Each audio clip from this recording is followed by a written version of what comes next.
എല്ലാവർക്കും നമസ്കാരം. നമ്മുടെ തദ്ദേശ സ്വയംഭരണ തെരഞ്ഞെടുപ്പിൻ്റെ ആദ്യഘട്ട വോട്ടെടുപ്പിന് ഇനി 3 ദിവസമേ അവശേഷിക്കുന്നുള്ളൂ. നമ്മുടെ നാട്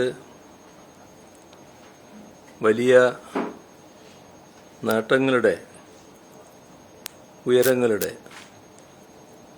ഒരു സുപ്രധാനമായ അടിത്തറ അത് അധികാര വികേന്ദ്രീകരണമാണ്. ഇപ്പോൾ കേരളത്തിൻ്റെ ഏറ്റവും വലിയ പ്രത്യേകത തന്നെയാണത്. പ്രാദേശിക സർക്കാരുകൾക്ക് പണവും അധികാരവും നല്ല നിലയിലാണ് കേരളത്തിൽ നൽകിയിട്ടുള്ളത്. നമുക്ക് കേരളത്തിൻ്റെ വികസനത്തെക്കുറിച്ച് കൃത്യവും വ്യക്തവുമായ കാഴ്ചപ്പാടാണുള്ളത്. അധികാര വികേന്ദ്രീകരണം നല്ല രീതിയിൽ ശക്തിപ്പെട്ടതിൻ്റെ ഭാഗമായി നാടിൻ്റെ പുരോഗതിയുടെ ചാലകശക്തിയാക്കി പ്രാദേശിക സർക്കാരുകളെ മാറ്റുന്നതിന് നമുക്ക് കഴിഞ്ഞിട്ടുണ്ട്. അതിൻ്റെ ഏറ്റവും വലിയ ഉദാഹരണം ഈ കഴിഞ്ഞ നവംബർ 1 പ്രഖ്യാപിക്കപ്പെട്ട അതിദാരിദ്ര്യമുക്ത അവസ്ഥയാണ്. സർക്കാരത് നേരത്തെ പ്രഖ്യാപിച്ചെങ്കിലും അതിനനുസൃതമായ നടപടികൾ സ്വീകരിക്കാൻ തീരുമാനിച്ചെങ്കിലും യഥാർത്ഥത്തിൽ ആ നേട്ടം നമുക്ക് നേടാൻ കഴിഞ്ഞത് നമ്മുടെ തദ്ദേശ സ്വയംഭരണ സ്ഥാപനങ്ങൾ വളരെ ഫലപ്രദമായി ഇടപെട്ടതിൻ്റെ ഭാഗമായാണ്. ഓരോ തദ്ദേശ സ്വയംഭരണ സ്ഥാപനവും നല്ല ആരോഗ്യകരമായ മത്സരമാണ് അതത് സ്ഥലത്തെ അതിദരിദ്ര കുടുംബങ്ങളെ അതിദരിദ്രാവസ്ഥയിൽ നിന്ന് മുക്തമാക്കുന്നതിന് വേണ്ടി നടത്തിയത്. ഇതുപോലുള്ള ഒട്ടേറെ ഉദാഹരണങ്ങൾ കാണാൻ നമുക്ക് സാധിക്കും. അപ്പോൾ തദ്ദേശ സ്വയംഭരണ സ്ഥാപനങ്ങളെ കൂടുതൽ ശാക്തീകരിക്കുക എന്നത് തന്നെയാണ് നാം കാണുന്നത്. അതോടൊപ്പം നമ്മുടെ ഇന്നത്തെ സാഹചര്യത്തിൽ, രാജ്യത്തിൻ്റെ സാഹചര്യത്തിൽ മതനിരപേക്ഷത, ഫെഡറൽ സംവിധാനം ഇവയെല്ലാം സംരക്ഷിക്കപ്പെടൽ വളരെ പ്രധാനമാണ്. അതിന് ഒട്ടേറെ വെല്ലുവിളികളാണ് രാജ്യമിപ്പോൾ അഭിമുഖീകരിക്കുന്നത്. ആ ഒരു സന്ദർഭത്തിൽ കൃത്യമായ ബദൽ പരിപാടി മുന്നോട്ട് വെച്ചുകൊണ്ടാണ് ഇടതുപക്ഷവും കേരളത്തിൽ ഇടതുപക്ഷ ജനാധിപത്യ മുന്നണിയും പ്രവർത്തിക്കുന്നത്. നമ്മുടെ കേരളത്തിൻ്റേതായ ഒരു പ്രത്യേകത, സംസ്ഥാനത്ത് നടപ്പാക്കുന്ന ബദൽ നയങ്ങൾ മതനിരപേക്ഷതയും മതനിരപേക്ഷതയുടെ മൂല്യങ്ങളും സംരക്ഷിക്കുന്നതിന് കൂടുതൽ കരുത്തു പകരുന്നവയാണ്. അതിൻ്റേതായ പ്രത്യേകത നമ്മുടെ നാടിനുണ്ട്. അത് രാജ്യത്ത് മറ്റ് സംസ്ഥാനങ്ങളെല്ലാം കേരളത്തിൻ്റെ ഈ പ്രത്യേകത അംഗീകരിക്കുന്നതുമാണ്. അപ്പോൾ ഇതിനെ കൂടുതൽ കരുത്തുറ്റതാക്കാൻ ഉള്ള സമീപനമായിരിക്കണം ഈ തെരഞ്ഞെടുപ്പിൽ വോട്ടർമാർ സ്വീകരിക്കേണ്ടത് എന്നതാണ് പൊതുവെ മുന്നോട്ട് വെക്കാനുള്ള അഭ്യർത്ഥന. ഇപ്പോൾ ഇവിടെ ഇന്ന് കാര്യങ്ങൾ സംസാരിക്കുമ്പോൾ ഈ നഗരത്തിന് വലിയ മാറ്റങ്ങളാണ് സംഭവിച്ചുകൊണ്ടിരിക്കുന്നത് എന്നത് നമുക്കെല്ലാവർക്കും ബോധ്യമുള്ള കാര്യമാണ്. ആളുകളുടെ കൺമുന്നിൽ നിലനിൽക്കുന്ന യാഥാർത്ഥ്യങ്ങൾ, ആ മാറ്റങ്ങൾ സാക്ഷ്യപ്പെടുത്തുന്നവയാണ്. സാധാരണ വികസനമല്ല, ജനങ്ങളുടെ ജീവിത നിലവാരത്തെയും നഗരത്തിൻ്റെ വികസനത്തെയും നേരിട്ട് സ്പർശിക്കുന്ന മാറ്റമാണ് കൊച്ചിയിൽ നമുക്ക് കാണാൻ കഴിയുന്നത്. കൊച്ചി മെട്രോ, വാട്ടർ മെട്രോ, ഇതെല്ലാം കേരളത്തിൻ്റെ ആകെ അഭിമാനമായി മാറിയിരിക്കുകയാണ്. വാട്ടർ മെട്രോയുടെ കാര്യത്തിൽ രാജ്യത്തെ മറ്റു പല സംസ്ഥാനങ്ങളും അവിടങ്ങളിൽ ഇത് പകർത്തുന്നതിനു വേണ്ടിയുള്ള ബന്ധപ്പെടലുകൾ നടത്തിക്കൊണ്ടിരിക്കുകയാണ്. എന്നാൽ രാജ്യത്തുള്ള മറ്റ് സംസ്ഥാനങ്ങൾ മാത്രമല്ല, വിദേശ രാഷ്ട്രങ്ങൾ പോലും വാട്ടർ മെട്രോയുമായി ബന്ധപ്പെട്ട് ആ രാജ്യങ്ങൾ ഇത് പ്രാവർത്തികമാക്കുന്നതിനുള്ള ചർച്ചകളിൽ ഏർപ്പെടുകയുമാണ്. നമ്മുടെ വലിയ തോതിൽ അഭിമാനമായി മാറിയ ഒട്ടേറെ പദ്ധതികൾ ഈ നഗരത്തിൻ്റേതായി സ്വന്തമായിട്ടുണ്ട്. അതിലൊന്നാണ് വിശപ്പ് രഹിത നഗരമെന്ന സ്വപ്നം സമൃദ്ധിയറ്റ് കൊച്ചി എന്ന ജനകീയ ഭക്ഷണശാലയിലൂടെ യാഥാർത്ഥ്യമായത്. അതോടൊപ്പം തന്നെ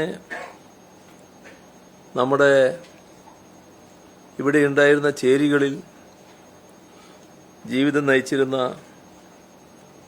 അങ്ങേയറ്റം ദുരിതപർവം താണ്ടിയിരുന്ന തുരുത്തിയിലെയും PNT കോളനിയിലെയും സഹോദരങ്ങൾക്കായി ആധുനിക സൗകര്യങ്ങളുള്ള ഫ്ലാറ്റുകൾ ഉയർന്നത് നാം കണ്ടതാണ്. ഗതാഗതക്കുരുക്കിന് പരിഹാരമായി സ്മാർട്ട് റോഡുകൾ, മൂന്നാമത്തെ റോറോ വെസൽ, തമ്മനം പുല്ലേപ്പടി റോഡ് വികസനം ഒക്കെ യാഥാർത്ഥ്യത്തിലേക്ക് അടുത്തുകൊണ്ടിരിക്കുകയാണ്. വർഷങ്ങളായി കൊച്ചിയുടെ ശാപമായി നിലനിന്നതായിരുന്നു വെള്ളക്കെട്ട്. അതിന് ഓപ്പറേഷൻ ബ്രേക്ക് ത്രൂവിലൂടെ പരിഹാരം കാണാൻ നമുക്ക് കഴിഞ്ഞു. മാലിന്യ മല തന്നെയായിരുന്നു ഇവിടെ ഉണ്ടായിരുന്നത്. അത് നീക്കം ചെയ്ത് നമ്മുടെ ബ്രഹ്മപുരത്തെ പച്ചപ്പിലേക്ക് തിരികെ കൊണ്ടുവന്നതും, അതേപോലെ തന്നെ എറണാകുളം മാർക്കറ്റിനെ ഹൈടെക് നിലവാരത്തിലേക്ക് ഉയർത്തുന്നതുമൊക്കെ അങ്ങേയറ്റം ആഹ്ലാദത്തോടെയാണ് ആളുകൾ കാണുന്നത്. MK അർജുനൻ മാസ്റ്റർക്കും മഹാകവി G ശങ്കരക്കുറുപ്പിനും ഉചിതമായ സ്മാരകങ്ങളൊരുക്കി സാംസ്കാരിക രംഗത്തും കൊച്ചി വളരുകയാണ്. ആധുനിക നഗരങ്ങൾക്കൊപ്പം തലയുയർത്തി നിൽക്കാൻ സാധിക്കും വിധം കൊച്ചിയെ മാറ്റുക എന്ന ലക്ഷ്യത്തിലേക്ക് നാം ഉറച്ച ചുവടുവെപ്പുകളോടെ മുന്നേറുകയാണ്. നമ്മുടെ സംസ്ഥാനവുമായി ബന്ധപ്പെട്ട ഒട്ടേറെ വിഷയങ്ങൾ സ്വാഭാവികമായും പറയാനുണ്ട്. പക്ഷേ ഈ ആമുഖത്തിൽ അതിലേക്കാകെ ഞാനിപ്പോൾ കടക്കുന്നില്ല. നിങ്ങൾക്ക് കുറേ കാര്യങ്ങൾ ചോദിക്കാനും ഉണ്ടാവും. അതുകൊണ്ട് അതിനുള്ള അവസരം കുറക്കേണ്ടതില്ല എന്നതുകൊണ്ട് ആമുഖം ഞാനിവിടെ ചുരുക്കുകയാണ്.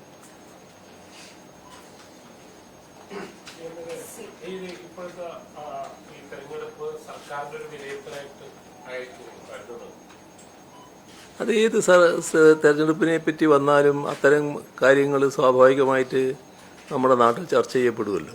അത് സ്വാഭാവികമായിട്ടുള്ളൊരു കാര്യമാണല്ലോ. പക്ഷേ സർക്കാരിൻ്റെ വിലയിരുത്തൽ എന്ന് പറയുന്നത് ദൈനംദിനം ജനങ്ങൾ നടത്തിക്കൊണ്ടിരിക്കുന്ന ഒരു കാര്യമാണ്. അതാണ് നാം കാണേണ്ട ഒരു കാര്യം. അത് ഏതെങ്കിലും ഒരു പ്രത്യേക ഘട്ടത്തിലല്ല, അവസാന വിലയിരുത്തൽ നിയമസഭാ തെരഞ്ഞെടുപ്പ് വരുമ്പോൾ നടത്തുകയും ചെയ്യും. അങ്ങനെയും അതിനെ കാണേണ്ടതായിട്ടുണ്ട്. PM-ശ്രീ പദ്ധതിയുടെ ഭാഗമായി ജോൺ ബ്രിട്ടാസ് വർദ്ധിച്ചു എന്ന രാഷ്ട്രീയ വിവാദം ഇപ്പോൾ ഉയർന്നിരിക്കുകയാണല്ലോ. ഇന്ന് പ്രതിപക്ഷ നേതാവ് ഉന്നയിക്കുന്ന ഒരു ആരോപണം CPM-ഉം BJP-യും തമ്മിലുള്ള അവിഹിത ബന്ധത്തിന്റെ ഇടനിലക്കാരനാണ് ബ്രിട്ടാസ് എന്നുള്ളതാണ്. ഇത് നമ്മുടെ പാർലമെന്റ് അംഗങ്ങളെല്ലാം ഈ പറയുന്ന കാര്യങ്ങൾ ചെയ്യാൻ ബാധ്യപ്പെട്ടവരാണ്.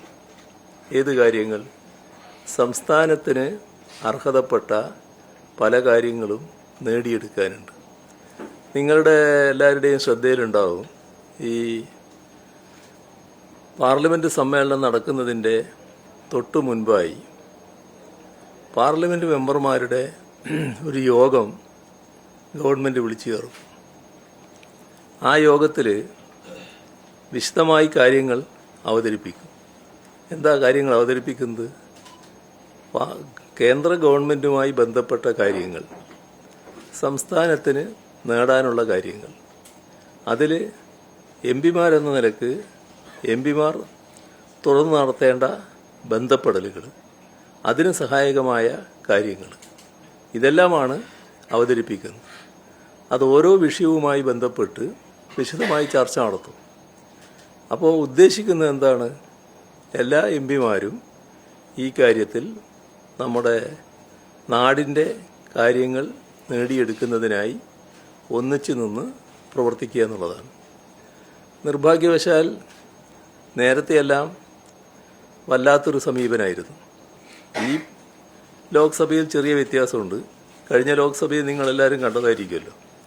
അതിൽ നമ്മുടെ ഇവിടുത്തെ പ്രതിപക്ഷം അവിടെ കേന്ദ്ര ഗവൺമെൻറ്റിൻ്റെ മുന്നിൽ എല്ലാവരും പ്രതിപക്ഷമാണെങ്കിലും കേന്ദ്ര ഗവൺമെൻറ് സ്വീകരിക്കുന്ന വിവേചനപൂർവമായ നടപടികളെ എതിർക്കാൻ തയ്യാറായിരുന്നില്ല. പല കാര്യങ്ങളിലും കേരള ഗവൺമെൻറ് എതിർക്കുന്ന സമീപനമായിരുന്നു സ്വീകരിച്ചിരുന്നത്. അത് സംസ്ഥാന താൽപ്പര്യത്തിന് വിരുദ്ധമായ നടപടിയായിരുന്നു. ഏതായാലും അവരുടെ ആളുകളുടെ അഭിപ്രായത്തിൻ്റെ കൂടി അടിസ്ഥാനത്തിലായിരിക്കാം ഈ ലോക്സഭയിൽ അത്തരമൊരു രീതി സ്വീകരിക്കുന്നതായിട്ട് കാണുന്നില്ല. പൊതുവായ കാര്യങ്ങളിൽ പല ഘട്ടങ്ങളിൽ ഒന്നിച്ചു നിന്നുകൊണ്ട് കേരളത്തിലെ പാർലമെൻറ്റ് അംഗങ്ങൾ ശബ്ദമുയർത്തുന്നത് നമ്മൾ കണ്ടല്ലോ. അതാണ് ആവശ്യം. നമ്മുടെ നാടിൻ്റെ വിവിധങ്ങളായ ആവശ്യങ്ങൾ നേടിയെടുക്കേണ്ടതായിട്ടുണ്ട്.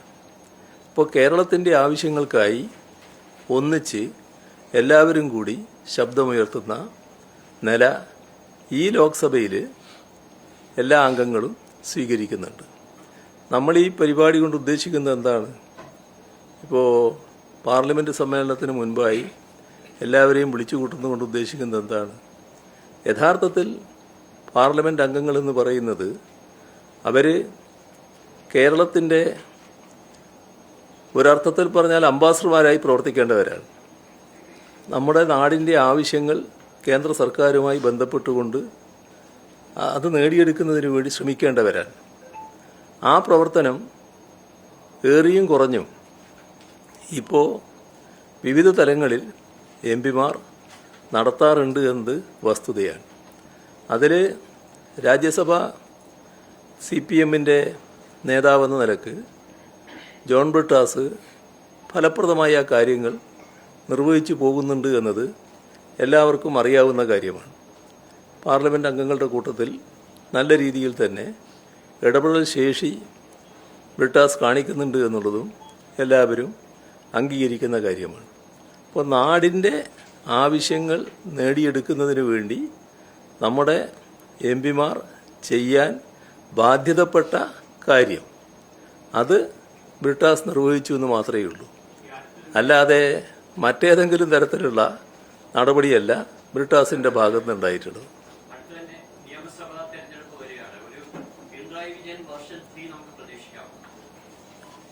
അതൊക്കെ ജനങ്ങൾ തീരുമാനിക്കേണ്ട കാര്യമാണ്. എൻ്റെ കാര്യം പാർട്ടിയും തീരുമാനിക്കേണ്ടതാണ്. അതൊന്നും നമ്മളിപ്പോൾ ചർച്ച ചെയ്തിട്ട് കാര്യമില്ല. കേരളത്തിലെ ഒരു MLA കഴിഞ്ഞ 7 ദിവസമായിട്ട് ഒളിവിലാണ്. കോടതി അദ്ദേഹത്തിന്റെ അറസ്റ്റ് തടയേണ്ടതില്ല എന്ന അഭിപ്രായം പറയുകയും ചെയ്തു. പക്ഷേ പോലീസിന് അദ്ദേഹത്തെ ഇതുവരെയായിട്ട് കണ്ടെത്താൻ കഴിഞ്ഞിട്ടില്ല. അതിന്റെ കൂടെ ചേർത്തോട്ടെ, നമ്മുടെ രമേശ് ചെന്നിത്തല പറഞ്ഞു അദ്ദേഹം ആയിരുന്നു ആഭ്യന്തരമന്ത്രിയെങ്കിൽ 24 മണിക്കൂറിനകം അറസ്റ്റ് ചെയ്യുമെന്നും പറഞ്ഞു. നിലവിലുള്ള ഒരു ആഭ്യന്തരമന്ത്രിക്ക് നേരെയുള്ളൊരു ചലഞ്ച് കൂടിയാണോ? അതില് ചിലര് അത് ഗവൺമെന്റിന്റെ ഒത്തുകളിയാണെന്ന് വരെ പറയാൻ തയ്യാറായിട്ടുണ്ടല്ലോ.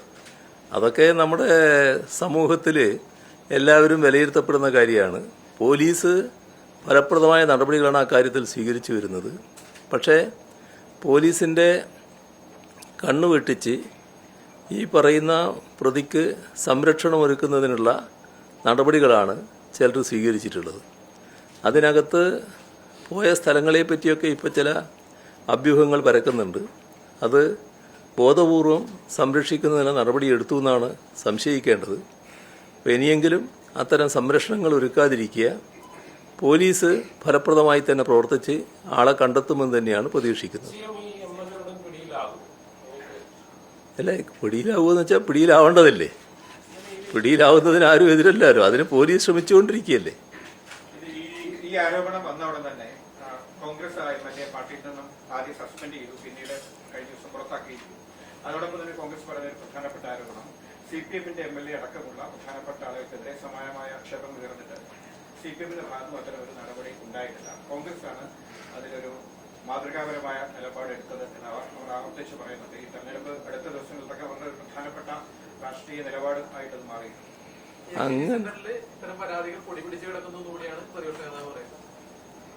അല്ല, നമ്മളിപ്പോൾ അത് തന്നെ അലക്കിക്കൊണ്ടിരിക്കേണ്ട കാര്യമുണ്ട്. അങ്ങനെ മാതൃകാപരമാണെന്നൊക്കെ പറയാൻ പറ്റുമോ? ജയിലിൽ കിടന്നയാള് ഈ സംസാരിക്കുമ്പോൾ ചിലപ്പോൾ അടുത്തുണ്ടാവുമല്ലോ. പറഞ്ഞയാൾ സംസാരിക്കുമ്പോൾ അന്നേരം അദ്ദേഹം ഉണ്ടോയെന്ന് എനിക്കറിയില്ല. പക്ഷേ ഇത്തരമൊരു കുറ്റത്തിൽ ജയിലിൽ കിടന്നയാൾ ഒപ്പം കഴിയുന്നില്ലേ? പറയുന്നയാളല്ല. അങ്ങനെ ആളുകളെ പുറത്താക്കിനോ? പുറത്താക്കപ്പെട്ടിനോ?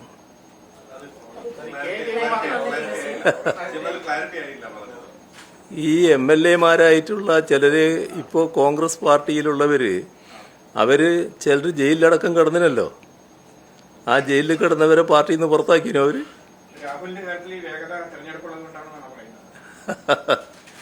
രാഹുലിന്റെ കാര്യം നമ്മുടെ നാട് സമൂഹം പൊതുവിൽ നല്ല നിലക്ക് കൈകാര്യം ചെയ്യേണ്ടി വന്നത് എന്തുകൊണ്ടാണ്?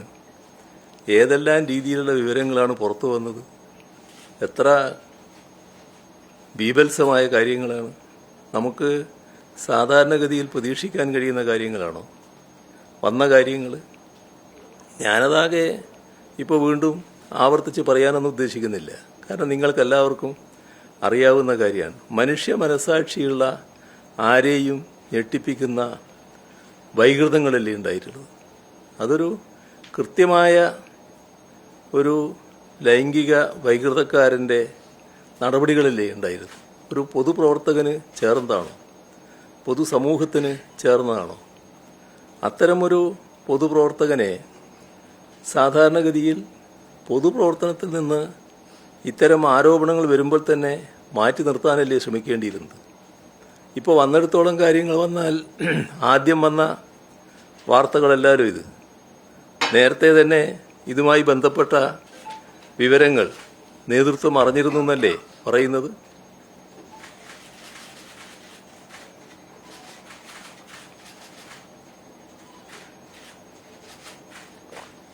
അങ്ങനെ നേതൃത്വം അറിഞ്ഞു കഴിഞ്ഞതിന് ശേഷം ഈ ഭാവിയിലെ നിക്ഷേപം എന്ന് വിശേഷിപ്പിച്ചുകൊണ്ട് അവതരിപ്പിക്കുകയായിരുന്നു വേണ്ടിയിരുന്നത്.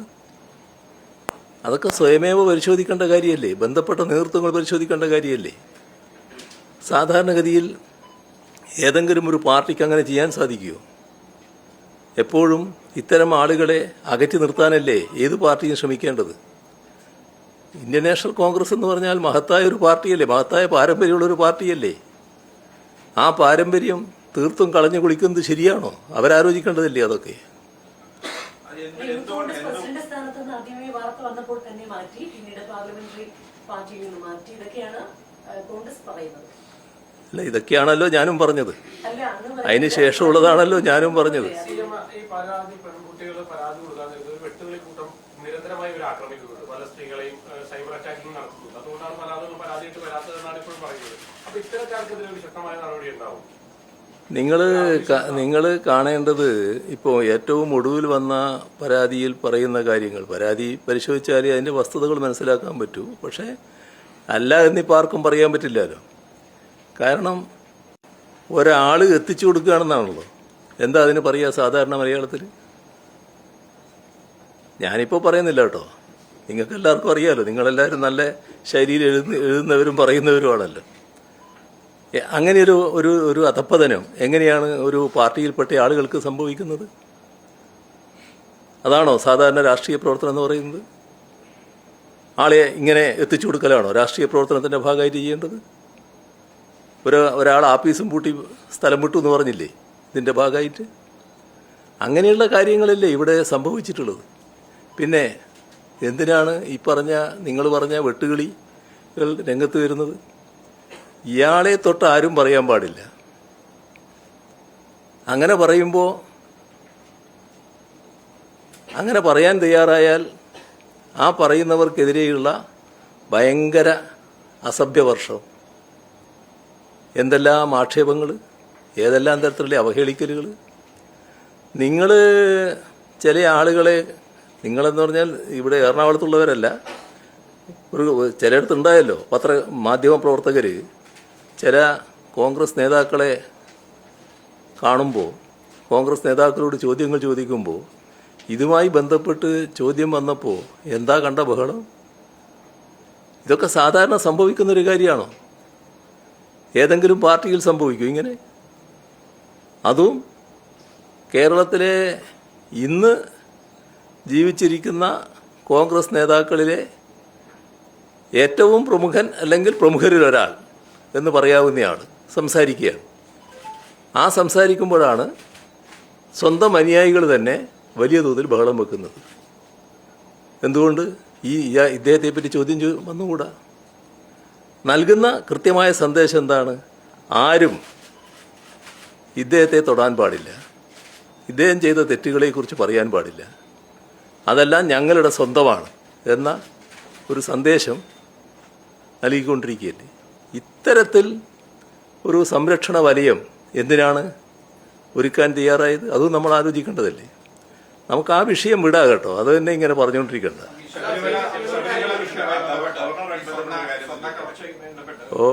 ശബരിമല വിഷയത്തില് സ്വർണ്ണക്കവർച്ചയുമായി ബന്ധപ്പെട്ട അങ്ങയുടെ പാർട്ടിയുടെ ഒരു ജില്ലാ കമ്മിറ്റി അംഗം തന്നെ ആഴ്ചകളായി ജയിലിലാണ്. പക്ഷെ എന്തുകൊണ്ടാണ് പാർട്ടി ഒരു നടപടി എടുക്കാറ്? ശബരിമല വിഷയം സംബന്ധിച്ച് വളരെ വിശദമായി ഞാൻ പറയുന്നത് ഔചിത്യമല്ല, അത് നിങ്ങൾക്കറിയാലോ. കാരണം മുഖ്യമന്ത്രി സ്ഥാനത്തിരുന്നു കൊണ്ട് അത് ഇന്ന് അന്വേഷണം നടന്നുകൊണ്ടിരിക്കുന്ന ഒരു കാര്യത്തെക്കുറിച്ച് പറയുന്നത് ഭംഗിയായിട്ടുള്ള കാര്യമല്ല. എന്നാൽ ഞാൻ പറയട്ടെ, പറഞ്ഞു കഴിഞ്ഞിട്ട് നിങ്ങൾ പറഞ്ഞു. അതിൽ കാണേണ്ട ഒരു കാര്യം, ഹൈക്കോർട്ടിൻ്റെ നേതൃത്വത്തിൽ അന്വേഷണം നടക്കുകയാണ്. എല്ലാ കാര്യങ്ങളും ഹൈക്കോർട്ട് പരിശോധിച്ചുകൊണ്ടിരിക്കുന്നുണ്ട്. ഫലപ്രദമായ അന്വേഷണമാണ് നടക്കുന്നത്.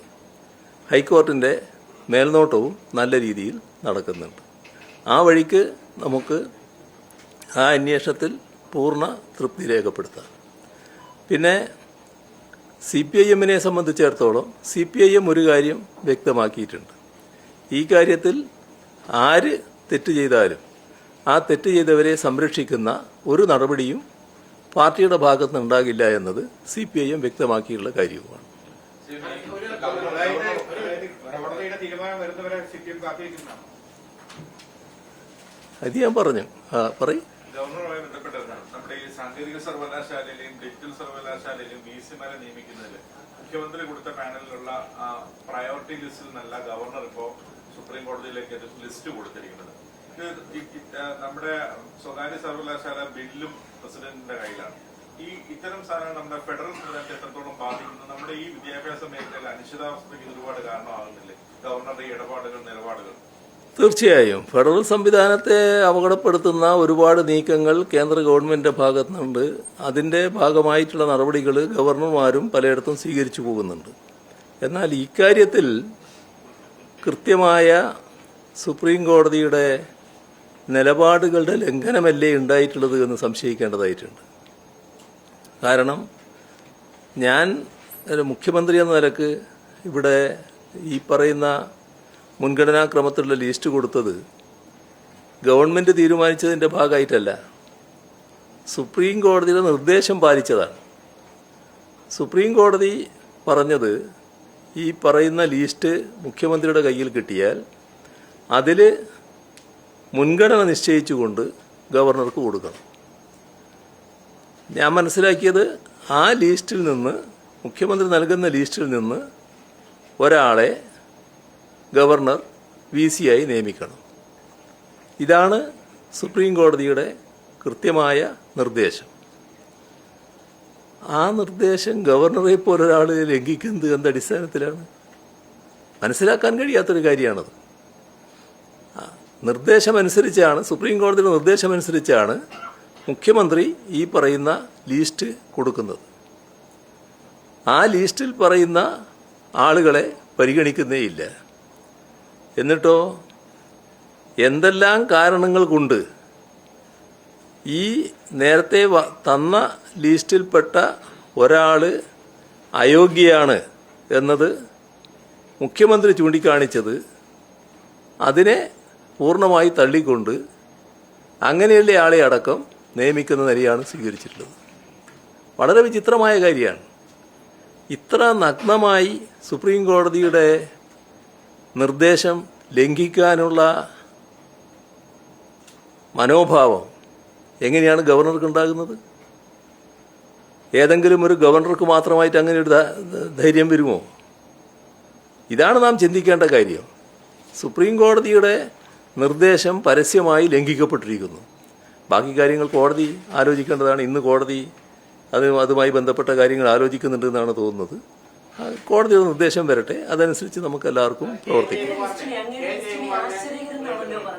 ഓ, ഗവർണർ അങ്ങയുടെ ലിസ്റ്റ് കണ്ടപ്പോഴേ ആശ്ചര്യകരെന്നൊക്കെ തിരിച്ചു പറയുകയും ചെയ്തല്ലോ. അത് മാത്രമല്ല, ലോക്ഭവനിൽ പിന്നെയും ഭാരതാംബയുടെ ചിത്രം വച്ചിരിക്കുന്നു. അല്ല, അത് ഗവർണറുടെ കൂടുതൽ കാര്യങ്ങളല്ലേ നിങ്ങൾ പറയുന്നത്? അത് തന്നെയാണല്ലോ ഞാൻ പറഞ്ഞത്. ജയകുമാറിനെ ദേവസ്വം ബോർഡ് പ്രസിഡന്റ് ആക്കിയതിനെതിരെ അശോക് IAS കോടതിയെ സമീപിച്ചത്. സർക്കാർ എടുത്ത ഒരു തീരുമാനത്തിനെതിരെയാണ് ഒരു IAS ഉദ്യോഗസ്ഥൻ പ്രിൻസിപ്പൽ സെഷൻസ് കോടതിയെ സമീപിക്കുന്നത്.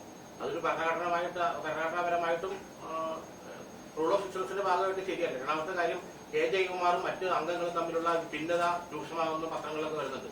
അത് ഈ മാസം ഇപ്പോൾ ഒരു പീക്കിലെത്തിക്കുന്ന സമയം. അപ്പൊ ദേവസ്വം ബോർഡിന്റെ ഇടയിൽ ഇത്തരത്തിലുള്ള ഒരു അവസരങ്ങളും ഇതുകൊണ്ട് ഒരു പ്രിൻസിപ്പൽ സെക്രട്ടറി ആണെങ്കിലും IAS ഉദ്യോഗസ്ഥൻ സർക്കാരിന്റെ അപ്പോയിന്റ്മെന്റിനെതിരെ കോടതി പോവാന്ന് പറയുന്നത് ഒരിക്കലും ഒരു നമുക്കറിയാം, എത്ര വർഷം ഭരിച്ചതാണല്ലോ. റൂൾ ഓഫ് ഇൻഷുറൻസിന്റെ ഭാഗമായിട്ട് ഒരിക്കലും അംഗീകരിക്കാൻ പറ്റുന്നതല്ല. എങ്ങനെയാണ് സാധാരണഗതിയിൽ ചെയ്യാൻ പാടില്ലാത്ത ഒരു കാര്യമാണ് എന്നത് നിങ്ങളുടെ അഭിപ്രായം തന്നെയാണ്. ഈ കാര്യങ്ങൾ മനസ്സിലാക്കിയിട്ടുള്ള എല്ലാവരുടെയും ഭാഗത്തുനിന്നുണ്ടാവുക. ഇവിടെ ശ്രീ ജയകുമാർ നമ്മുടെ ദേവസ്വം ബോർഡിൻ്റെ ചെയർമാനായത് അതിനെ ചോദ്യം ചെയ്തുകൊണ്ടാണ് അദ്ദേഹം പോയിട്ടുള്ളത്.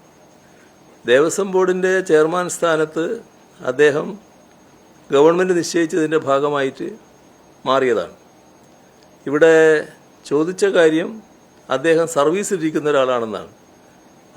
അത് നമുക്കെല്ലാവർക്കും അറിയാമല്ലോ. അദ്ദേഹം ഇപ്പോൾ IAS റിട്ടയേർഡാണ്. ഇപ്പോൾ റിട്ടയേർഡായിട്ടുള്ള ഒരാളാണ് ഇപ്പോൾ അദ്ദേഹം. ആ നിലക്ക് സർവീസിൻ്റെ ഭാഗമാണ് എന്ന് പറയാനാവില്ല. പിന്നെ ജയകുമാറിനെ പോലൊരാളെ നമ്മുടെ തിരുവിതാംകൂർ ദേവസ്വം ബോർഡിൻ്റെ ചെയർമാനാക്കി എന്ന് പറയുമ്പോൾ അതിന് നല്ല പൊതു സ്വീകാര്യതയാണ് ഉണ്ടായത്. കാരണം മുൻകാലങ്ങളിൽ പല ഘട്ടങ്ങളിലായി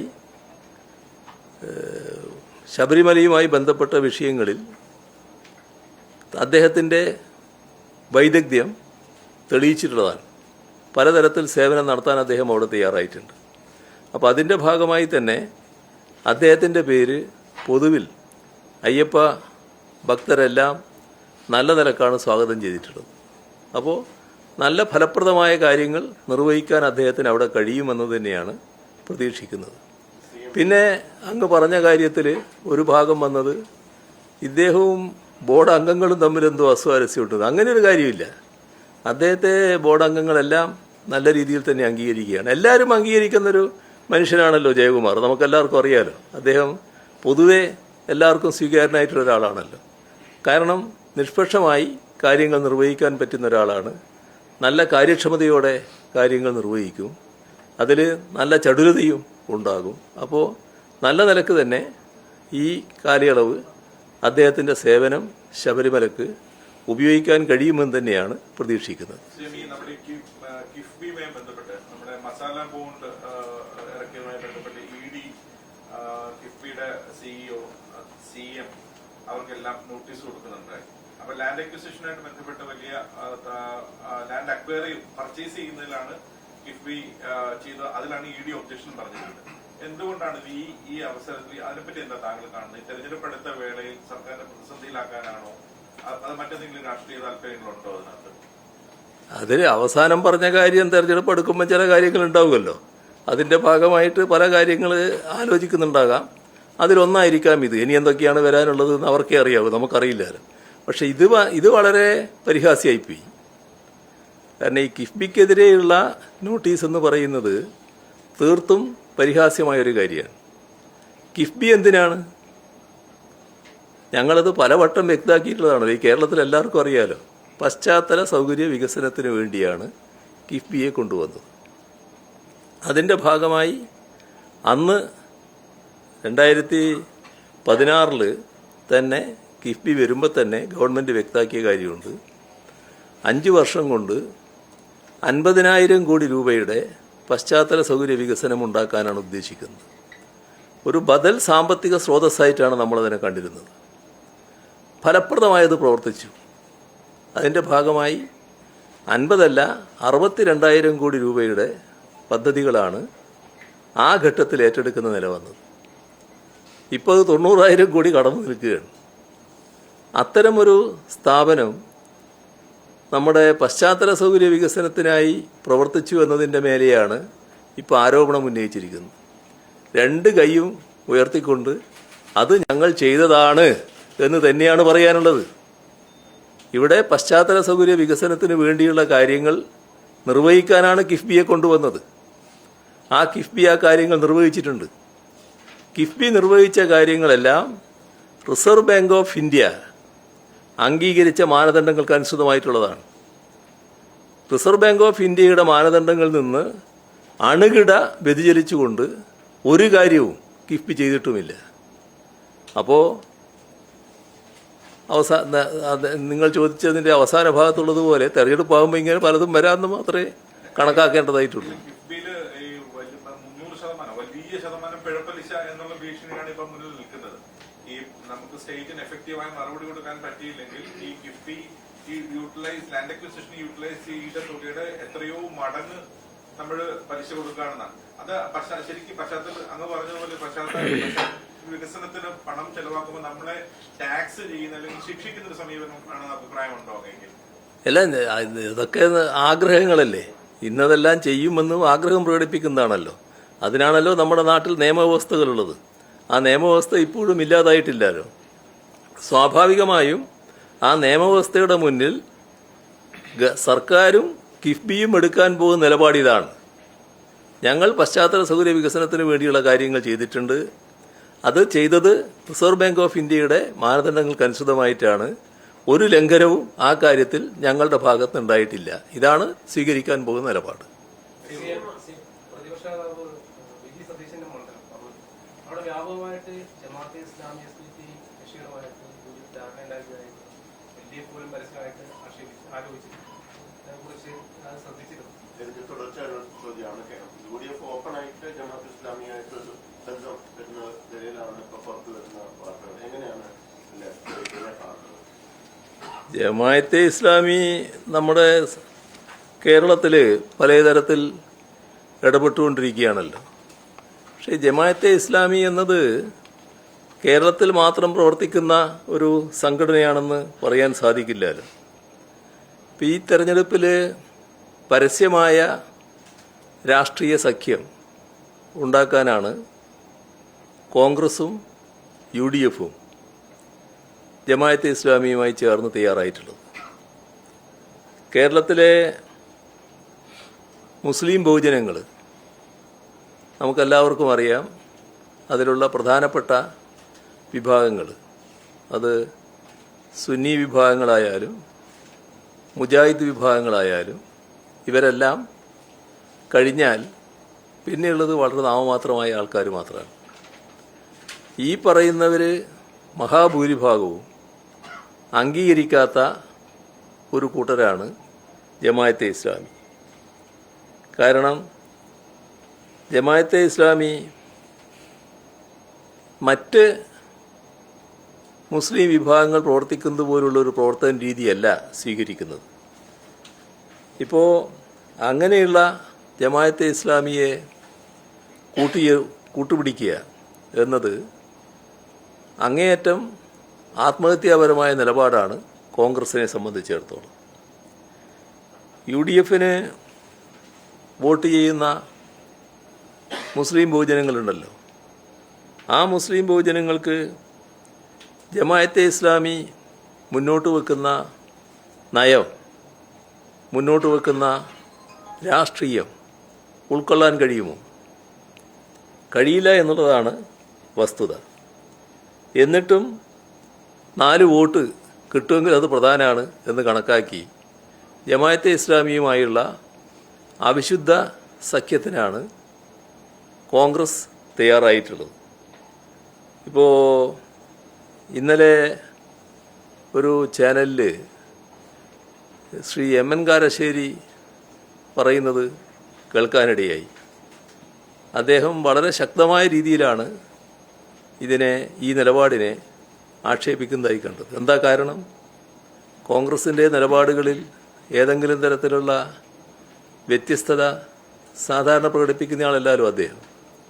അപ്പോൾ ജമാഅത്തെ ഇസ്ലാമിയുടെ ആപത്ത് തിരിച്ചറിയുന്ന ഒട്ടേറെ കോൺഗ്രസ്സുകാരായവരടക്കം ഉണ്ട് എന്നതാണ് നാം കാണേണ്ടത്. ഇപ്പോൾ ഹിന്ദുത്വ എങ്ങനെയാണോ ഹിന്ദു മതരാഷ്ട്രവാദത്തെ ഉയർത്തിപ്പിടിക്കുന്നത്, അതേ രീതിയിൽ തന്നെയാണ് ഇസ്ലാമിക രാഷ്ട്രനിർമ്മാണം ജമാഅത്തെ ഇസ്ലാമി ലക്ഷ്യമിടുന്നത്. ഇതാണ് ശ്രീ MN കാരശ്ശേരിയും ഇന്നലെ പറയുന്നതായി കണ്ടത്. ഹിന്ദുത്വക്ക് ഹിന്ദു വിശ്വാസവുമായി ഒരു ബന്ധവുമില്ല എന്നത് അനുഭവത്തിൽ എല്ലാവർക്കും അറിയാവുന്ന കാര്യമാണ്.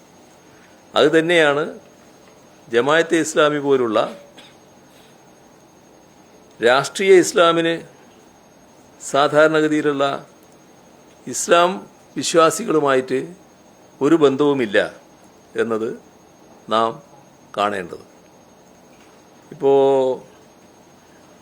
നമ്മുടെ ലോകത്തിൻ്റെ അനുഭവം പരിശോധിച്ചാൽ മുസോളിനി പ്രാചീന റോമിൻ്റെ പാരമ്പര്യം, ഹിറ്റ്ലർ ആര്യവംശ പാരമ്പര്യം, ഇതെല്ലാം ഇളക്കി വിട്ടുകൊണ്ട് നടത്തിയ പ്രവർത്തനങ്ങളുണ്ടല്ലോ. അതിന് തുല്യമായിട്ടുള്ളതാണ് ഇവിടെ മതാത്മകമായ ദേശീയത ഹിന്ദുത്വവാദികളുടെ ഭാഗത്ത് നിന്ന്, പൊളിറ്റിക്കൽ ഇസ്ലാമിസ്റ്റുകൾ വേറൊരു ഭാഗത്ത് ഒരേ രീതിയിൽ കാര്യങ്ങൾ നിർവഹിക്കാൻ നോക്കുന്നത്. അപ്പോൾ മതരാഷ്ട്രവാദമാണ് ഇവർ എല്ലാവരുടെയും അടിസ്ഥാനം, അതിനൊരു അടിസ്ഥാനമായ ആശയ പരിസരം ഈ നിലയിലാണ് എന്നത് നാം കാണേണ്ടതായിട്ടുണ്ട്. മതം നിയന്ത്രിക്കുന്ന പരമാധികാര ഭരണകൂടം, അതാണ് ഇവരെല്ലാം സ്വപ്നം കാണുന്നത്. ഇന്ത്യൻ ഭരണഘടനയും മതനിരപേക്ഷതയും ബഹുസ്വരതയും അംഗീകരിക്കുന്ന മുസ്ലിങ്ങൾ അവർ ഇസ്ലാമിന് പുറത്താണ് എന്നാണ് മൗദൂദി നേരത്തെ തന്നെ പറഞ്ഞു വെച്ചിട്ടുള്ളത്. കുതുബത്ത് എന്ന തൻ്റെ ഗ്രന്ഥത്തിൽ ജനാധിപത്യത്തെയും ആധുനിക പൗരനിയമങ്ങളെയും ഇസ്ലാമിക വിരുദ്ധമാണ് എന്ന് കൽപ്പിച്ചുകൊണ്ട് തള്ളിക്കളയാനും മൗദൂദി ആഹ്വാനം ചെയ്തിട്ടുണ്ട്. മതത്തെ രാഷ്ട്രമായി നിർവചിക്കുകയാണ് അദ്ദേഹം ചെയ്തത്. മതഭരണകൂടം സ്ഥാപിക്കണമെന്നും അതിനായി രക്തസാക്ഷിയാവണം എന്നുമാണ് മൗദൂദി പറഞ്ഞിട്ടുള്ളത്. മൗദൂദിയൻ ആശയങ്ങൾ അങ്ങേയറ്റം ഇസ്ലാമിക വിരുദ്ധമാണ് എന്ന് പറഞ്ഞതാരാ? അത് ഇസ്ലാം മതപണ്ഡിതന്മാർ തന്നെയാണ്. അവർ ഉറച്ച സ്വരത്തിലാണ് ഇത് ഇസ്ലാമിക വിരുദ്ധമാണ് എന്നത് വ്യക്തമാക്കിയിട്ടുള്ളത്. നമ്മുടെ രാജ്യം 1947 ഇന്ത്യയും പാകിസ്ഥാനുമായി വിഭജിക്കപ്പെട്ടു. അതോടെ അതേവരെ ഉണ്ടായിരുന്ന ജമാഅത്തെ ഇസ്ലാമിയും രണ്ടായി. മൗദൂദി പാകിസ്ഥാനിലേക്ക് കുടിയേറി. പാകിസ്ഥാനിൽ വേറുറപ്പിക്കാൻ അഹമ്മദീയ മുസ്ലിങ്ങളെ ഇസ്ലാമിൻ്റെ ശത്രുവായി അവതരിപ്പിച്ച് അവർക്കെതിരെ അവിടെ വിദ്വേഷം കുത്തിയിളക്കി. 1953 ജമാഅത്തെ ഇസ്ലാമിയുടെ നേതൃത്വത്തിൽ അഹമ്മദിയ മുസ്ലിങ്ങളെ ക്രൂരമായി വേട്ടയാടുന്ന നിലയുമുണ്ടായി. അഹമ്മദിയ മുസ്ലിങ്ങളെ അമുസ്ലിങ്ങളായി പ്രഖ്യാപിച്ച ജമാഅത്തെ ഇസ്ലാമി അവരെ കലാപത്തിലൂടെ വംശഹത്യ നടത്തുകയും അവരുടെ സ്വത്തുവകകൾ കയ്യേറുകയും ചെയ്തു. പിന്നീട് ഈ കുറ്റകൃത്യങ്ങളുടെ പേരിൽ മൗദൂദിക്ക് കോടതി വധശിക്ഷ തന്നെ വിധിക്കുകയുണ്ടായി. പിന്നീട് ശിക്ഷ ഇളവ് കിട്ടി. അഹമ്മദിയ വംശഹത്യയെക്കുറിച്ച് അന്വേഷിച്ച ജസ്റ്റിസ് മുനീർ കമ്മീഷൻ, ആ കമ്മീഷൻ റിപ്പോർട്ട് ജമാഅത്തെ ഇസ്ലാമിയുടെ ചെയ്തികൾ ഇസ്ലാമിക വിരുദ്ധവും അതിക്രൂരവും ആണെന്ന് വിലയിരുത്തി. ബംഗ്ലാദേശ് വിമോചന സമരകാലത്ത് സ്വാതന്ത്ര്യത്തിന് വേണ്ടി പോരാടിയ ബംഗ്ലാദേശ് മുസ്ലിങ്ങളെ കൂട്ടക്കൊല നടത്താൻ നേതൃത്വം നൽകിയത് ബംഗ്ലാദേശിലെ ജമാഅത്തെ ഇസ്ലാമിയാണ്. ബംഗ്ലാദേശിലെ ജമാഅത്തെ ഇസ്ലാമി നേതാക്കൾ വർഷങ്ങൾക്ക് ശേഷം 2013 യുദ്ധക്കുറ്റത്തിന് ശിക്ഷിക്കപ്പെട്ടു. ഇന്ത്യയിൽ പൊളിറ്റിക്കൽ ഇസ്ലാമിസ്റ്റുകളും ഹിന്ദുത്വവാദികളും ഒരേ തൂവൽ പക്ഷികളാണ്. പുറമേക്ക് വിരുദ്ധപക്ഷമായി തോന്നും, പക്ഷേ ഭൂരിപക്ഷ ന്യൂനപക്ഷ വർഗീയതകൾ കത്തിച്ച് പരസ്പര സഹകരണത്തിൻ്റെ സാധ്യതകൾ തേടിയവരാണ് രണ്ടു കൂട്ടരും. മതരാഷ്ട്രവാദത്തിലൂന്നിയ പ്രസ്ഥാനങ്ങളാണ് ഇവ രണ്ടും. ജമാഅത്തെ ഇസ്ലാമി ഒരു രാഷ്ട്രീയ പാർട്ടിക്ക് രൂപം കൊടുക്കുന്നത് 2011 ഏപ്രിൽ 18-നാണ്. വെൽഫെയർ പാർട്ടി ഓഫ് ഇന്ത്യ പ്രഖ്യാപന ചടങ്ങിൽ അതിഥിയായി പങ്കെടുത്തവരിൽ ജമാഅത്ത് പരിവാറിൽ പെടാത്ത ഒരൊറ്റ വ്യക്തി മാത്രമേ ഉണ്ടായിരുന്നുള്ളൂ. ചടങ്ങിൽ ആശംസ അർപ്പിച്ച ആ വ്യക്തിയുടെ പേര് ഡോക്ടർ ജെ കെ ജെയിൻ എന്നായിരുന്നു. BJP ദേശീയ ന്യൂനപക്ഷ മോർച്ചയുടെ അന്നത്തെ അധ്യക്ഷൻ. അതിന് 5 മാസങ്ങൾക്ക് മുൻപ് 2010 നവംബർ 12 ജമാഅത്തെ ഇസ്ലാമിക്ക് അനുകൂലമായി ഇതേ ജെ കെ ജെയിൻ നൽകിയ പത്രപ്രസ്താവന ഇന്നും BJPയുടെ ഒഫീഷ്യൽ വെബ്സൈറ്റിലുണ്ട്. അതിൻ്റെ തലക്കെട്ട് ഡൽഹി രാംലീല മൈതാനത്ത് ഗരീബി ഹടാവോ റാലി നടത്താൻ ജമാഅത്തെ ഇസ്ലാമിക്ക് അനുമതി നിഷേധിച്ച UPA സർക്കാരിനെതിരായിരുന്നു. BJP ന്യൂനപക്ഷ മോർച്ച അധ്യക്ഷൻ്റെ പ്രസ്താവന അതായിരുന്നു. RSSുമായി ഈ അടുത്ത കാലത്ത് കൂടി രഹസ്യ ചർച്ച നടത്തിയവരാണ് ജമാഅത്തെ ഇസ്ലാമി. 2023 ആ ചർച്ച. ഇക്കഴിഞ്ഞ ജമ്മു കാശ്മീർ നിയമസഭാ തെരഞ്ഞെടുപ്പ്, ആ തെരഞ്ഞെടുപ്പിലും ഈ അവിശുദ്ധ ബന്ധം രാജ്യം കണ്ടതാണ്. ജമാഅത്തെ ഇസ്ലാമിയും BJPയും ഒരുമിച്ച് CPM സ്ഥാനാർത്ഥി മുഹമ്മദ് യൂസഫ് തരിഗാമിയെ പരാജയപ്പെടുത്താൻ അവിടെ ആകാവുന്നതെല്ലാം ചെയ്തു. പക്ഷേ ജനങ്ങൾ അവിടെ CPMനോടൊപ്പം നിന്നു. തരിഗാമി വിജയിച്ചു. RSS BJP പിന്തുണയിൽ മത്സരിച്ച ജമാഅത്ത് സ്ഥാനാർത്ഥി പരാജയപ്പെടുകയും ചെയ്തു. ഭൂരിപക്ഷ ന്യൂനപക്ഷ വർഗീയതകളുടെ പൊതുശത്രു ഇടതുപക്ഷവും CPIയുമാണ് എന്നതിൻ്റെ ഏറ്റവും ഉറച്ച ദൃഷ്ടാന്തമായിരുന്നു തരിഗാമിക്കെതിരെയുള്ള അവിശുദ്ധ രാഷ്ട്രീയ കൂട്ടുകെട്ട്.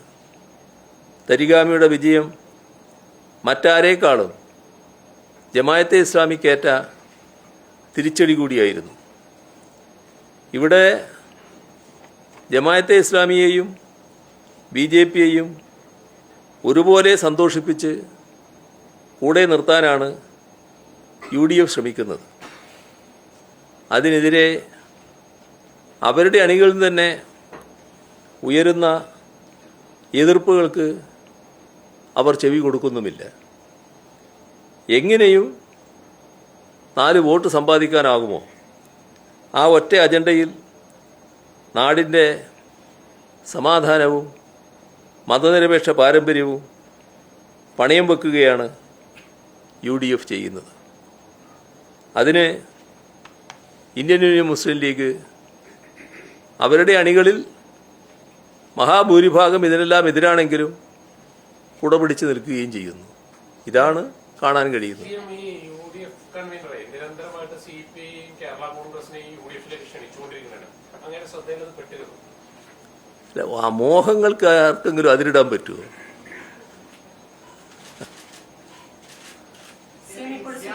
സുപ്രീം കോടതി വാർത്ത വന്നിട്ടുണ്ട്. KTU ഡിജിറ്റൽ സർവകലാശാലയുടെ സ്ഥിര VC നിയമനം സംബന്ധിച്ച് ഗവർണർ നിയമിച്ചില്ലെങ്കിൽ സുപ്രീം കോടതി നിയമന തീരുമാനമെടുക്കും. ഗവർണറും സർക്കാരും സമവായത്തിലെത്തണം. ഗവർണർ നിയമിച്ചില്ലെങ്കിൽ കോടതി നിയമിക്കും എന്നാണ് ഇപ്പോൾ അറിയിച്ചിരിക്കുന്നത്. അതെ, എന്താ അതിന്റെ മറ്റു വിശദാംശങ്ങൾ മനസ്സിലാക്കണമല്ലോ. എനിക്കിപ്പോൾ പറയാൻ കഴിയില്ലല്ലോ. മനസ്സിലാക്കാം. പ്രതിപക്ഷ നേതാവ് ഈ രാഹുൽ വിഷയത്തിൽ ഇന്ന് വീണ്ടും ഒരു അഭിപ്രായം പറഞ്ഞിട്ടുണ്ട്. രാഹുലിനെ അറസ്റ്റ് ചെയ്യാൻ സർക്കാർ ബോധപൂർവം വൈകിക്കുന്നതാണ്. തെരഞ്ഞെടുപ്പ് വഴി വിഷയം സജീവമാക്കി നിർത്തുകയും ശബരിമല വിഷയത്തിൽ നിന്നും ശ്രദ്ധ മാറ്റുവാനായിട്ടുള്ള സർക്കാരിന്റെ ഒരു തന്ത്രമാണ് ഈ അറസ്റ്റ് വൈകിപ്പിക്കൽ എന്നാണ് പ്രതിപക്ഷ നേതാവ് ഇപ്പോൾ പറയുന്നത്. അതിലൊരു കാര്യം മാത്രമേ പറയാനുള്ളൂ. അങ്ങക്ക് അറിയായിരിക്കുമല്ലോ എവിടെയാണുള്ളതെന്ന്. അതൊന്ന് പറഞ്ഞാൽ മതി. അതവർ നേരെ പോയിട്ട് പിടിച്ചോളൂ. ഒരു പ്രശ്നവുമില്ല. ഈ പ്രതിപക്ഷ നേതാവ് ഉൾപ്പെടെയുള്ള കോൺഗ്രസ് നേതാക്കൾ രാഹുലിനെ ഒളിപ്പിച്ച് വെക്കുന്നു എന്നാണ് ഈ പറഞ്ഞത് കൊണ്ട് പറയുകയാണ് ഞാൻ. അങ്ങക്ക് അറിയാമെന്ന് വെച്ചാൽ കോൺഗ്രസിന്റെ അറിവോടുകൂടിയാണല്ലോ എന്നാണ് ഞാൻ ഉദ്ദേശിക്കുന്നത്. VD സതീശൻ എന്ന ഒരു വ്യക്തിക്ക് അറിയുമെന്നുള്ളതല്ല, കോൺഗ്രസിന്റെ അറിവോടുകൂടിയാണ് അദ്ദേഹത്തെ സംരക്ഷിച്ചിട്ടുണ്ടാവുക. ആ സംരക്ഷണം എന്താണെന്ന് അദ്ദേഹത്തിന് മനസ്സിലാക്കാൻ പറ്റും. ആ വിവരം കൊടുത്താൽ നേരെ പിടിക്കാനും പറ്റും. ഒരു കാര്യം ഈ ജമാഅത്തെ ഇസ്ലാമിയെ കുറിച്ച് ഇത്രയും വിശദമായി പറഞ്ഞതുകൊണ്ട് ചോദിക്കാം. ഒരു കാലത്ത് CPM-ന് ഈ ജമാഅത്തെ ഇസ്ലാമി പിന്തുണ നൽകുകയും ആ കൂട്ടുകെട്ടിനെ സമ്മതിക്കുകയൊക്കെ ചെയ്ത ഒരു സാഹചര്യം പാലോളി മുഹമ്മദ് കുട്ടിയടക്കം പറഞ്ഞിട്ടുണ്ട്. അങ്ങനെ തന്നെ മുമ്പ് അതിന് തള്ളി പറഞ്ഞിട്ടൊന്നുമില്ല. ദേശാഭിമാനി ഒരിക്കൽ പ്രസംഗമൊക്കെ എഴുതിയൊരു സാഹചര്യമുണ്ട്. അന്നത്തെ നിലപാടിൽ ജമാഅത്തെ ഇസ്ലാമിക്ക് വലിയ മാറ്റം വന്നിട്ടുണ്ടോ? അന്നും ഇന്നുമായിട്ട്. അതായത് ഒരു കാലത്ത് ജമാഅത്തെ ഇസ്ലാമി സ്ഥാനാർത്ഥിയെ നോക്കി വോട്ട് കൊടുക്കാൻ പറയുന്നൊരു കാലം ഉണ്ടായിരുന്നു. അങ്ങനെയാണല്ലോ MP ഗംഗാധരനും TK ഹംസയും മത്സരിച്ചപ്പോൾ MP Gangadharan vote കൊടുക്കാൻ ജമാഅത്തെ ഇസ്ലാമി തീരുമാനിച്ചത്. ആ രണ്ട് സ്ഥാനാർത്ഥികളിൽ ഏറ്റവും പരമയോഗ്യൻ MP ഗംഗാധരനാണ് എന്ന് ജമാഅത്തെ ഇസ്ലാമി മനസ്സിലാക്കി. അങ്ങനെയാണ് MP ഗംഗാധരന് വോട്ട് കൊടുക്കാൻ ജമാഅത്തെ ഇസ്ലാമി തീരുമാനിക്കുന്നത്. അതായത് എല്ലാ ഘട്ടത്തിലും UDF-ന് അനുകൂലമായിട്ടുള്ള നിലപാട് സ്വീകരിക്കുമ്പോൾ അത്യപൂർവം ചിലയിടങ്ങളിൽ ചിലപ്പോൾ ആ സന്ദർഭത്തിൽ ഇടതുപക്ഷ ജനാധിപത്യ മുന്നണിയുടെ സ്ഥാനാർത്ഥിക്ക് എവിടെയെങ്കിലും പിന്തുണ നൽകിയിട്ടുണ്ടാകും. പക്ഷേ പൊന്നാനി പോലൊരു മണ്ഡലത്തിൽ മത്സരിക്കുമ്പോൾ പോലും അങ്ങനെയൊരു നിലപാട് സ്വീകരിക്കാൻ LDF-ന് പിന്തുണ നൽകാൻ ജമാഅത്തെ ഇസ്ലാമിക്ക് മനസ്സ് വന്നില്ല എന്നുള്ളത് നമ്മൾ കാണണം. അപ്പോൾ അവരുടെ മുഖം രക്ഷിക്കാൻ വേണ്ടി പറയുന്ന ഒരു ന്യായം മാത്രമാണിത്. വിലക്കയറ്റം ഉണ്ട്. ഈ ഇലക്ഷനായിട്ട് ബന്ധപ്പെട്ട് നമ്മൾ സംസാരിക്കാതിരിക്കുന്ന കാര്യം വിലക്കയറ്റം വളരെ വർദ്ധിച്ചു വരികയാണ്. കാരണം താരങ്ങൾക്ക് 3 ഇരട്ടി വില വരുമെന്നാണ് നമ്മൾ പൊതുവിപണിയിൽ നിന്ന് മനസ്സിലാക്കാൻ കഴിയുന്നത്. അപ്പൊ സർക്കാർ ഇടപെട്ട് പ്രത്യേകിച്ച് ഇപ്പോൾ പച്ചക്കറിക്ക് വില കൂടുന്നതിന് പറയുന്ന കാരണം ഇപ്പൊ മണ്ഡല മാസമായ കാരണം ആൾക്കാർ പച്ചക്കറി കൂടുതൽ ഉപയോഗിക്കുന്നതാണ്. അപ്പൊ അത്തരം കാര്യങ്ങൾ വരുമ്പോൾ ഈ വിലക്കയറ്റം നമ്മൾ ശ്രദ്ധിക്കാതെ പോവാണ് ഈ രാഷ്ട്രീയപരമായ ഇത്തരം ഈ ചർച്ചകൾക്കിടയിൽ. അപ്പം സർക്കാരിന്റെ ഒരു ഇടപെടലാക്കാണെന്നുണ്ടെങ്കിൽ വലിയ ഉപകാരം ജനങ്ങൾക്കുന്നുണ്ടാവും. സർക്കാർ എല്ലാ കാലത്തും ഇത്തരം കാര്യങ്ങളിൽ ഇടപെട്ടുകൊണ്ടിരിക്കുകയാണല്ലോ. അതാണല്ലോ പൊതുവിതരണ രംഗം വളരെ ശക്തിപ്പെടുത്തുന്നത്. വലിയ തോതിൽ ശക്തിപ്പെടുത്തുന്ന നിലപാടാണല്ലോ സ്വീകരിക്കുന്നത്. ഈ കഴിഞ്ഞ 9 വർഷക്കാലത്തെ അനുഭവം എടുത്താൽ 15,000 കോടിയിൽ പരം രൂപയാണ് പൊതുവിതരണ രംഗം ശക്തിപ്പെടുത്തുന്നതിന് വേണ്ടി സർക്കാർ ചെലവഴിച്ചിട്ടുള്ളത്. അപ്പോൾ അത് തുറന്നുകൊണ്ടേയിരിക്കും. അതിൽ യാതൊരു ആശങ്കയും ഉണ്ടാകേണ്ടതായിട്ടില്ല. നെല്ല് സംഭരണത്തിൽ ഇപ്പം സഹകരണ സംഘങ്ങൾ ഏറ്റെടുക്കുമെന്ന് പറഞ്ഞിട്ടുള്ളവരെ ആരംഭിച്ചില്ല. എന്തായാലും സർക്കാരിന്റെ നീക്കം മില്ലുടമകളാണെങ്കിൽ സഹകരിച്ച് നിൽക്കുന്നു. മില്ലുടമകൾ നിസ്സഹകരിക്കുന്നത് എന്തുകൊണ്ടാണെന്ന് മനസ്സിലാവുന്നില്ല. അത് ഒരു ബോധപൂർവം നിസ്സഹകരിക്കുന്ന നിലപാടാണ് അവരുടെ ഭാഗത്തുനിന്നുണ്ടായത്. ഏതായാലും കൃഷിക്കാരെ സംരക്ഷിക്കുക എന്നത് സർക്കാരിൻ്റെ ഒരു ഭാഗം തന്നെയാണ്, ഒരു നിലപാടാണ്. അതിൻ്റെ ഭാഗമായി നെല്ല് സംഭരണം കൃത്യമായി നടത്താനാവണം എന്ന് തന്നെയാണ് സർക്കാർ കാണുന്നത്. അതിൽ മാതൃകാപരമായി ചെയ്യാൻ സാധിക്കുന്നൊരു കാര്യം ഇപ്പോൾ പാലക്കാട് ജില്ലയിൽ ആദ്യമേ തന്നെ നടപടികൾ സ്വീകരിക്കാൻ പറ്റും. അവിടെ സഹകരണ സംഘങ്ങൾ സന്നദ്ധമാണ്. സഹകരണ സംഘങ്ങൾ മുഖേന നെല്ല് സംഭരിക്കുക എന്നുള്ളതാണ് ഉദ്ദേശിക്കുന്നത്. അതിനാവശ്യമായ എല്ലാ നടപടികളും സ്വീകരിച്ചിട്ടുണ്ട്. എല്ലാ രീതിയിലും അതിനുള്ള തയ്യാറെടുപ്പുകൾ നടന്നുകൊണ്ടിരിക്കുകയാണ്. ആ നെല്ല് സംഭരിച്ചതിന് ശേഷം ആ സംഭരിച്ച നെല്ല് സിവിൽ സപ്ലൈസ് കോർപ്പറേഷൻ്റെ കൂടി അറിവോടും സമ്മതത്തോടും അവരുടെ മേൽനോട്ടത്തിലും വ്യത്യസ്ത മില്ലുകളിൽ കൊടുത്ത് അരിയാക്കി സിവിൽ സപ്ലൈസ് കോർപ്പറേഷനെ ഏൽപ്പിക്കുന്ന നിലയാണ് ഉണ്ടാവുക. ആ നടപടികൾ തുറന്നു പോവുകയാണ്.